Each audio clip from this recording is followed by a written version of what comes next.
ஹே guys, வணக்கம், வந்தனம், welcome back to our channel views of குருன்னா உங்க குரு. இந்த ஒரு வீடியோவில் கமல்ஹாசனும் அப்புறமா ரஜினிகாந்த் சாரும் ரெண்டு பேருமே நடிச்சு ஒரு ப்ரோமோ மாதிரி ஒன்று பார்த்தோம்ல, கிளிம்ஸ் அப் ஆஃப் ரீயூனியன் ஒன்று சொல்லி. ஸோ அது எல்லாரும் என்ன பண்ணிட்டாங்க, அதுக்கப்புறம் அஜித் விஜய் அப்புறம் தனுஷ் சிம்பு அப்படின்னு சொல்லி நிறைய ஏஐ வச்சு ஜென்ரேட் பண்ண ஆரம்பிச்சிட்டாங்க. ஸோ இதெல்லாம் பார்க்குறப்ப பயங்கர டவுட் ஆகி இதெல்லாம் ஏஐ தான் போல, அப்போ உண்மையாகவே நெல்சன் அண்ணா எடுக்கலையா, இது எல்லாமே பொய்யா கோபால், அந்த மாதிரி ஒரு கதையாயிடுச்சு. ஸோ அதுக்காகவே நெல்சன் அண்ணா அந்த டீம்லாம் சேர்ந்து ஸோ இதோட பிடிஎஸ் காமிச்சா வச்சு இது ஏஐ இல்லை ஒரிஜினல் நம்புவாங்கன்னு சொல்லி பிடிஎஸ் ரிலீஸ் பண்ணியிருக்காங்க. ஸோ இது பாருங்களேன்.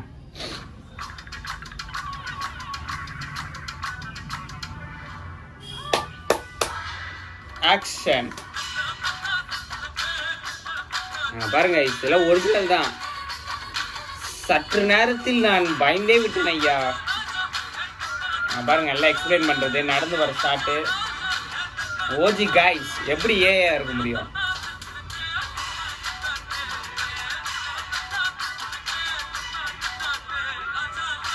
இந்த ஆங்கிள் சொல்றாரு பாருங்க, இது இந்த அக்காங்கெல்லாம் எப்படி நிக்கணும், அப்படி அனிருத் அண்ணா இந்த ட்ரெஸ் செலக்ஷனு.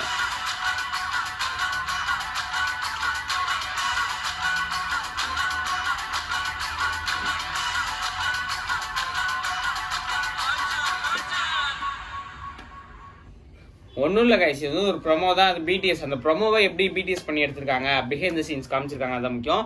இது போட்டதுக்கான முக்கியமான காரணம் என்னன்னு பார்த்தீங்கன்னா, இந்த ஏஐ டெவலப்மெண்ட் அதிகமாக வளர்ந்துச்சு.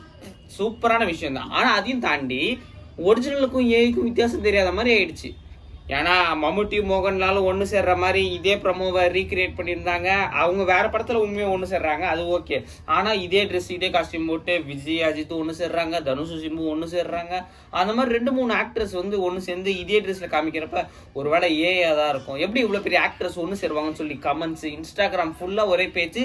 அதுவும் இந்த ப்ரமோ ஒன்று ரிலீஸ் ஆன பேருக்கு அந்த கிளிம்ஸ் அப்பு அப்போ அதெல்லாம் கேட்குறப்ப நானே கொஞ்ச நேரத்தில் இது ஏஐ தான் போல அப்படின்னு நினைக்கிறதுக்கு நானே கொஞ்ச நேரத்தில் அப்படி பயந்து ஷாக் ஆகிட்டேன். என்னடா ஏஐ அவ்வளோ சூப்பராகிடுச்சு, இன்னும் அப்படி ரியாலிட்டியாக இருக்குது, பணம் நிறைய இருந்ததுன்னா சூப்பராக பண்ணலாம் போல் அப்படிலாம் தோணுச்சு. அதுக்கப்புறம் இப்போ தான் இந்த ப்ரமோவோட பிடிஎஸ் காமிக்கிறாங்க. பார்த்தா இது உண்மையாக தான் எடுத்திருக்காங்க. ஸோ லெஜண்ட்ஸ் ஒன்றா தான் சேர்ந்துருக்காங்க, ஒரே ஃப்ரேமில் தான் தெரிஞ்சிருக்காங்க. ஸோ இது ஆக்சுவலாக ஒரு ரியலான ஒரு படம் தான்.